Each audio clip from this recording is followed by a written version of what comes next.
Poisson Dart frog. കണ്ണുള്ളവർ നോക്കി നിന്നു പോകും. അത്രയ്ക്ക് ഭംഗിയാണ് പോയിസൺ ഡാർട്ട് ഫ്രോഗിന്.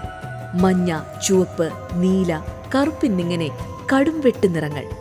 കാഴ്ചയിൽ ആഹാ എന്ന് പറയാമെങ്കിലും ഇവയെ തൊട്ടാൽ പണിപാളും. കാരണം ഉഗ്രവിഷമാണിവയ്ക്ക്. മനുഷ്യരെ നിസാരമായിട്ട് കൊല്ലാൻ ഇവയ്ക്ക് പറ്റും. ഡാർട്ട് എന്ന വാക്കിന് അമ്പെന്നും അർത്ഥമുണ്ട്. ഇവയ്ക്ക് ഡാർട്ട് ഫ്രോഗ്, ആരോ പോയിസൺ ഫ്രോഗ് എന്നും പേരുകളുണ്ട്. ആദ്യമേ ദക്ഷിണ അമേരിക്കക്കാർ ബ്ലാഡ് ഡാർട്ടുകളുടെ അഗ്രഭാഗങ്ങളിൽ വിഷം കലർത്താൻ ഇവയുടെ വിഷമാണ് ഉപയോഗിച്ചിരുന്നത്. അതിനാൽ ഈ ഉഭയജീവികളെ പലപ്പോഴും ഡാർട്ട് തവളകൾ എന്ന് വിളിക്കുന്നു. ശത്രുക്കൾ അടുത്തുവരാതിരിക്കുന്നതിനുള്ള സൂത്രമാണ് പോയിസൺ ഡാർട്ട് ഫ്രോഗുകളുടെ കടും നിറങ്ങൾ.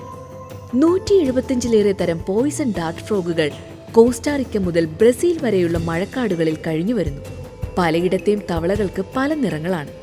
എല്ലാം ലോകത്തിലെ തന്നെ ഏറ്റവും മനോഹരമായ നിറങ്ങളും. ഈച്ചയും പ്രാണിയും ചിലന്തിയുമൊക്കെയാണ് ഇവയുടെ ഭക്ഷണം.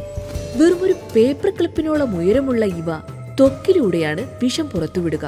ഗോൾഡൻ പോയിസൺ ഡാർട്ട് ഫ്രോഗ് എന്ന ഇനത്തിന്റെ വിഷത്തിന് 10 മുതിർന്ന മനുഷ്യരെ കൊല്ലാനാകും.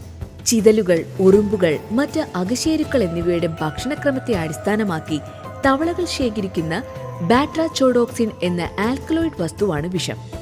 അതിന്റെ ചർമ്മഗ്രന്ഥികളിൽ വിഷം വർഷങ്ങളോളം സൂക്ഷിക്കുകയും ചെയ്യും. മിക്ക വിഷ ഡാർട്ട് തവളകൾക്കും 4-1 വലിപ്പമേ ഉള്ളൂ. ഒരേയൊരിനം പാമ്പിന് മാത്രമേ ഇവയെ തിന്നാനാകൂ.